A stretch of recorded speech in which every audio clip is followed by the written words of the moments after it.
How you doing? Alors on va parler de Khamzat Chimaev, Robert Whittaker. Ça chauffe salement, en tout cas du côté de Khamzat Chimaev. Pour moi c'est un combat qui est parfait pour Robert, parfait pour Khamzat Chimaev, parce qu'on rentre directement dans le bain. C'est pas c'est pas un combat pour le titre, mais du côté de Khamzat Chimaev c'est peut-être le plus gros test qu'il aurait de sa carrière, je pense. Pour toi c'est parfait pour Khamzat? Pour moi, c'est parfait pour Khamzat et je vais te dire pourquoi. Ah oui, je vais te dire pourquoi. On va se la donner là. Ah, on va se la donner, monsieur. On va se la donner. Et générique. Soit.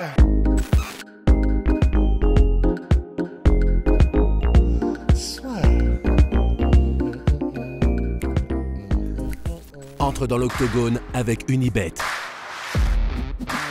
Qui sera le vainqueur du combat? En combien de rounds? Fais tes paris sur l'app numéro 1 et profite de 100 € de bonus sur ton premier pari. Pourquoi est-ce que c'est parfait pour moi? Parce que Khamzat Chimaev a beaucoup de chances de perdre ce choc-là. Oui.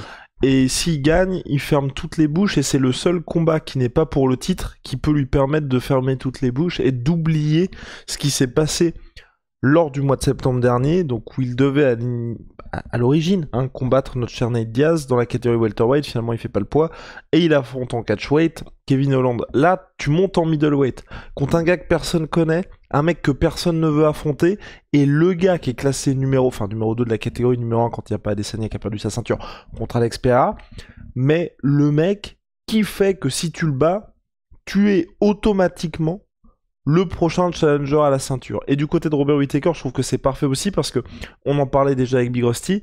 Le mec était un petit peu bloqué parce qu'il avait déjà perdu 2 fois contre Adesanya, mais sinon il a battu tout le monde. Whittaker, ancien champion, enfin c'est une légende le type.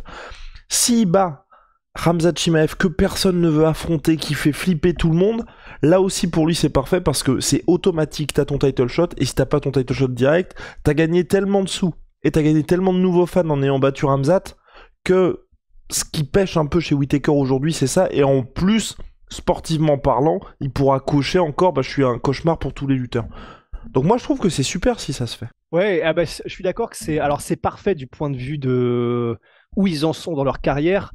Moi, c'est juste que je pensais que tu allais dire que sportivement, c'était parfait dans le sens c'est un match-up impeccable, ça fait un super combat. Alors peut-être, mais à première vue, c'est un cauchemar pour Khamzat. C'est ce que tu disais à demi-mot là, mais c'est que stylistiquement, c'est le pire possible pour Khamzat.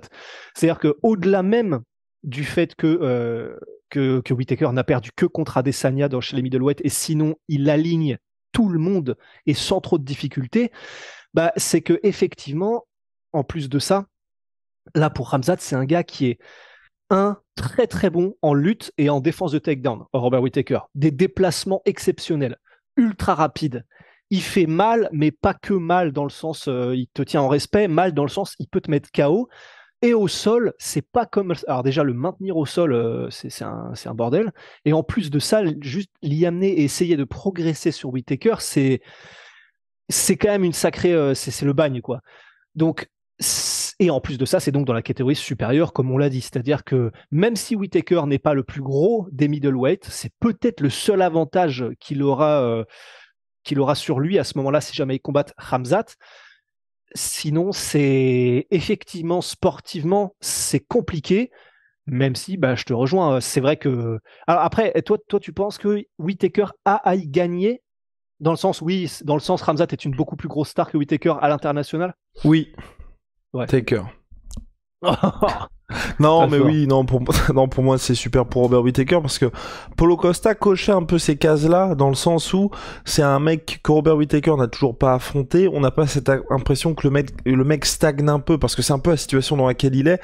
Quoi qu'il en dise, Whittaker, là, ce qui passionne les gens, c'est Pereira contre Adesanya. Contre Adesanya, le deuxième combat était extrêmement serré, certes, mais il a perdu le premier et sportivement, là, il en a quand même perdu 2. Et donc, on était en train de se dire, ce serait peut-être l'occasion de monter comme ce qu'il évoquait potentiellement. Là, ça fait du sang frais pour lui, ça lui permet d'affronter. Et puis, ça lui permet d'affronter un gars un peu comme quand il y avait ses combats contre Yoel Romero. Enfin, si vous vous souvenez un peu, à l'époque, c'était en mode le gars va quand même affronter le mec qui fait flipper tout le monde. À cette époque-là, Yoel Romero, il n'était pas champion comme Khamzat aujourd'hui. Il avait jamais perdu en plus. Ouais. Et non, si juste une fois au Strikeforce, pardon. Oui. Mais contre Fejao en light heavyweight. Exactement. Ouais. Mais sinon, il avait jamais perdu à l'UFC.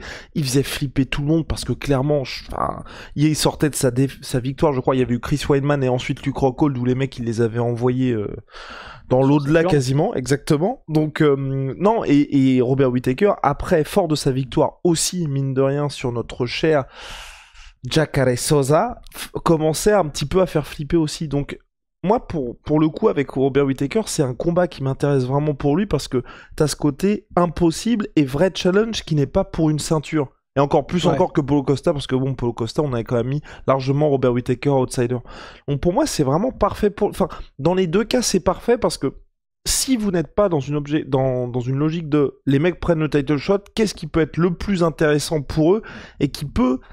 Ça peut pas être un main event de pay-per-view, mais tu mets ça comme main event de pay-per-view ou main event d'un énorme fight night, bah c'est ce combat-là. Et donc franchement, moi je suis chaud. En plus, en vrai, Rusty, sur 5 rounds, dans les deux cas, on aura des réponses de ouf. Hein. Enfin...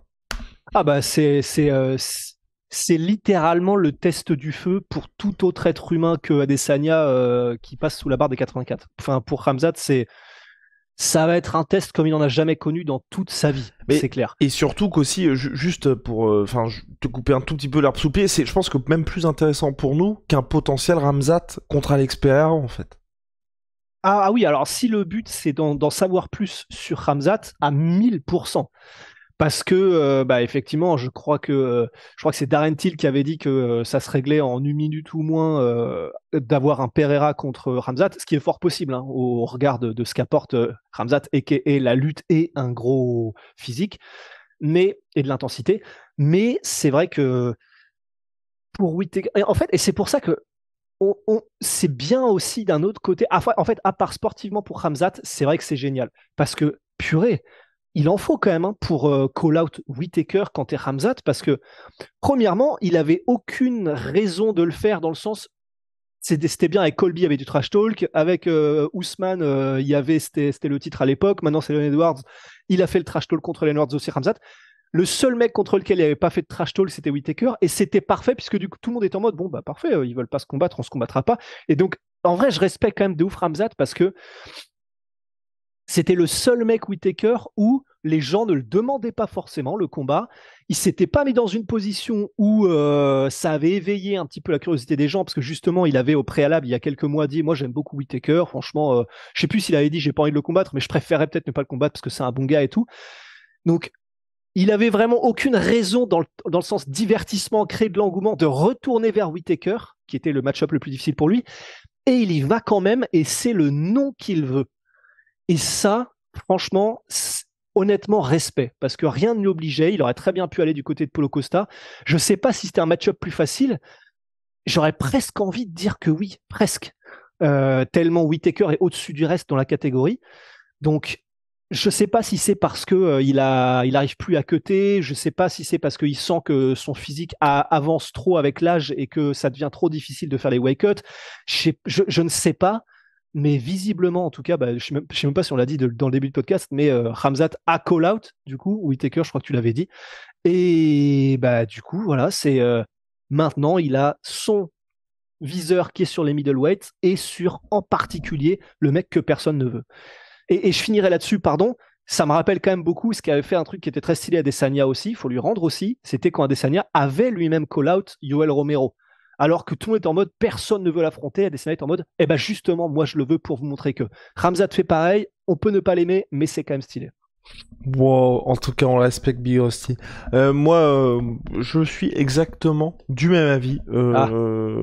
Voilà. Donc non, respect ultime à Khamzat Chimaev.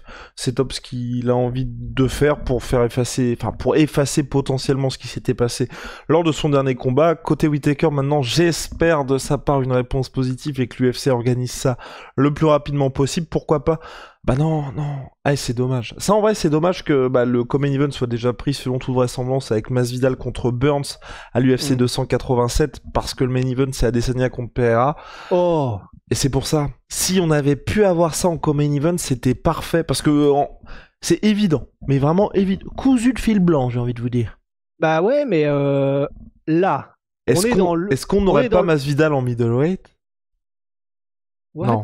Non, vas-y, tu veux dire. Non, mais je veux dire, là, on est dans le Beaujolais nouveau, on est dans Ouais. 2023 nouveau, on est dans l'UFC nouveau qui veut clairement faire plaisir. Alors, je sais pas si c'est mettre un gros coup de talon dans le tampon, dans la tempe de la concurrence, ou si c'est pour les actionnaires, ou je ne sais pas. Mais visiblement, là, John Jones disait, ouais, moi, ils m'ont clairement fait une augmentation. Donc là, il y a des choses très concrètes qui montrent que l'UFC veut fermer des bouches là à tout le monde en ce début d'année. On peut se prendre à rêver qu'ils fassent une carte à l'ancienne où ils mettent 3 énormes combats. Là, j'y crois pas, parce que 2, c'est déjà gros à l'UFC de 2022-2023, mais on sait jamais. Hein. À suivre. Moi, je serais très très chaud. En tout cas, voilà. Là, on a un combat, c'est posé. Khamzat en a envie. On est tous très très chauds. Affaire à suivre. Sportivement, ce serait un test énorme. Et peu importe le vainqueur. C'est ça aussi que j'aime beaucoup. C'est qu'on est un peu... Ouais, on est, j'allais dire peut-être que je m'enflamme, mais c'est un peu comme ce qui s'était passé pour Khamzat contre Gilbert Burns. Parce que mine de rien, Khamzat, faut quand même le respecter. Parce que Gilbert Burns, Khamzat, c'était le mec dans cette catégorie le plus chaud, à part le combat pour le titre. Et là, pareil, t'arrives en middleweight, t'affrontes Robert Whittaker.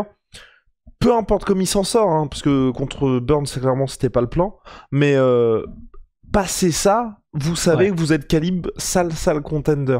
Et c'est pour ça que Khamzat, là, plus personne, enfin, je dirais, à part les mecs qui n'aiment pas sa personnalité, sportivement, personne le clash. Et je pense que là, il passe Whittaker directement, c'est incroyable pour lui. Donc non, j'ai hâte que ça se poursuive, hâte que ça se fasse, et puis en tout cas, respect à lui de call out un mec comme Whittaker qui n'apporte rien à part des commotions. Oh, c'est doux à l'oreille. Ah. Bah ouais, non, c'est clair. Et puis bah non, et puis en plus de ça, qu'est-ce que j'allais dire? Et puis en plus de ça, ouais, c'est qu'en fait, Whittaker, c'est calibre champion tout simplement. C'est-à-dire que là, t'as Pereira, Adesanya et Whittaker. Vu le dernier combat qu'il y a eu entre Whittaker et Adesanya, qui était vraiment du 50,1 versus 49,9, bah, tu peux presque considérer qu'avec les styles qui font les match-up, là, si Khamzat bat Whittaker, alors on peut considérer qu'il a le niveau, il ne deviendra pas de time, mais qu'il aura le niveau champion middleweight de toute façon, ce qui est énorme. Et ça me permet de rappeler que Khamzat a quand même s'est inspiré du style de Lazy King, Abdullah Abduragimov. Hein, voilà, c'est juste pour la placer, elle est très maladroite. Mais voilà, le Lazy Soap, comme on est à la fin du podcast. De toute façon, il y a généralement plus personne à cette heure-là. Le Lazy Soap, il est disponible sur onai.fr. Faut sur dire est-ce que ça se trouve, Big Rusty. C'est le savon du Lazy King. Alors, on se retrouve très vite pour de nouvelles aventures. Shout out my sweet pea, my sweet protein. Moins 15% supplémentaire sur toutes les sols avec le code la sueur. Company man. See ya. See ya.